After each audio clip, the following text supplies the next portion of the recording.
In the 30th year, on the 5th day of the 4th month, while I was among the exiled people by the river Chebar, the heavens were opened and I began to see visions of God.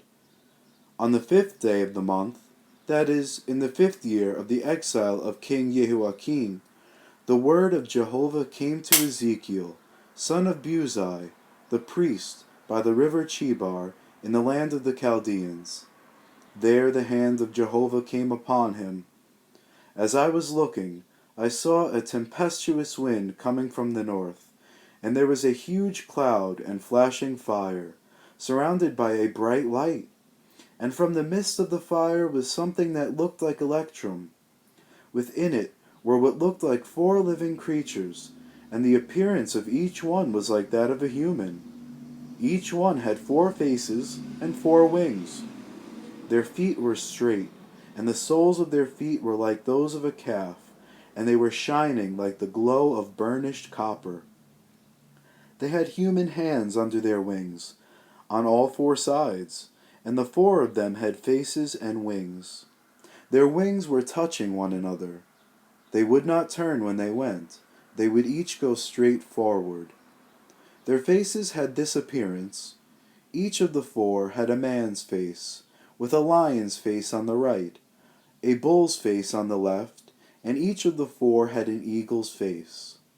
That is how their faces were. Their wings were spread out above them.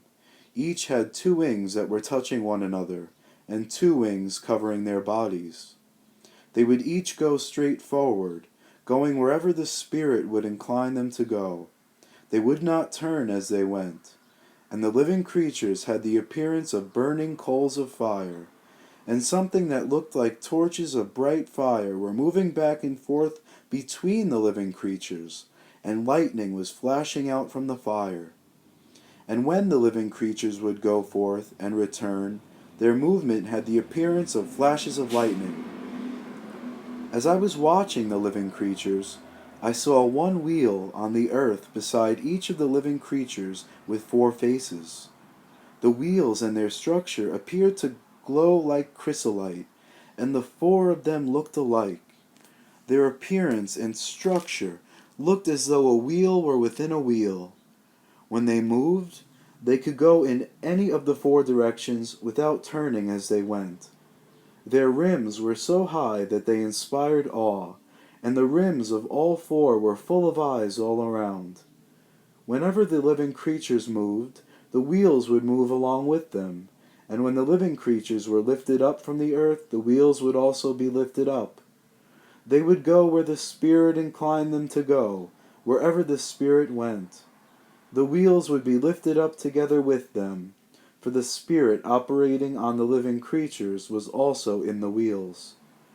When they moved, these would move, and when they stood still, these would stand still.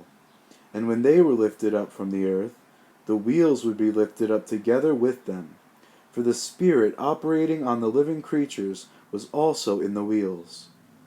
Over the heads of the living creatures was the likeness of an expanse that sparkled like awesome ice, stretched out above their heads.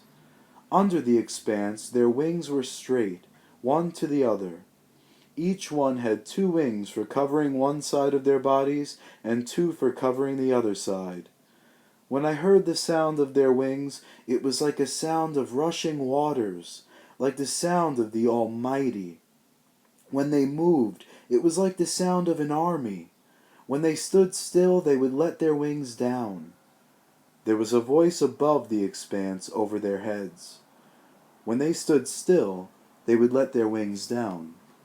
Above the expanse that was over their heads was what looked like a sapphire stone, and it resembled a throne. Sitting on the throne up above was someone whose appearance resembled that of a human. I saw something glowing like electrum, that was like a fire radiating from what appeared to be his waist and upward. And from his waist down, I saw something that resembled fire. There was a brilliance all around him, like that of a rainbow in a cloud on a rainy day. That was how the surrounding brilliant light appeared. It was like the appearance of the glory of Jehovah. When I saw it, I fell face down and began to hear the voice of someone speaking.